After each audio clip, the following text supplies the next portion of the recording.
The government's message to big tech is getting louder. There were concerns with Meta over platform accountability, compliance with Indian laws. The centre has now proposed sweeping changes to the IT rules. They aim to tighten the oversight of AI-generated content, and especially on social media platforms. Here's a report on what kind of changes are we expecting and what happened in that meeting with Meta officials.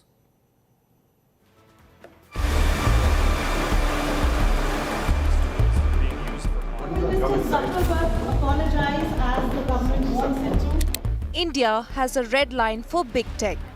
If global social media platforms want to do business in India, they will have to play by Indian rules. The centre has proposed sweeping changes to the information technology rules, tightening the regulatory framework for AI-generated content, deepfakes and digital platforms. The draft rules propose slashing the deadline to remove unlawful AI-generated content from 36 hours to just 3 hours. They also mandate labeling of AI-generated content, seek stronger action against deepfakes, faster grievance redressal, and impose stricter obligations on digital platforms. The proposed changes comes in the backdrop of government's face-off with Meta over the temporary removal of Prime Minister Narendra Modi's Facebook post, concerns over child sexual abuse material, and questions over whether global platforms are adhering to Indian laws.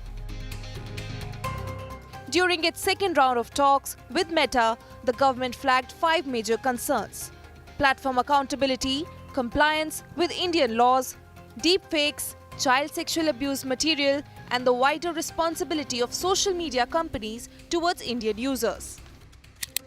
Government has told Meta that platforms cannot be run in India according to US laws.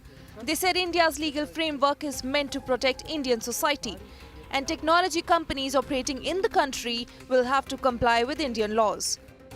From questioning Meta to tightening the IT rules, the centre's message is clear. Global tech platforms must play by Indian laws. Bureau Report, India Today.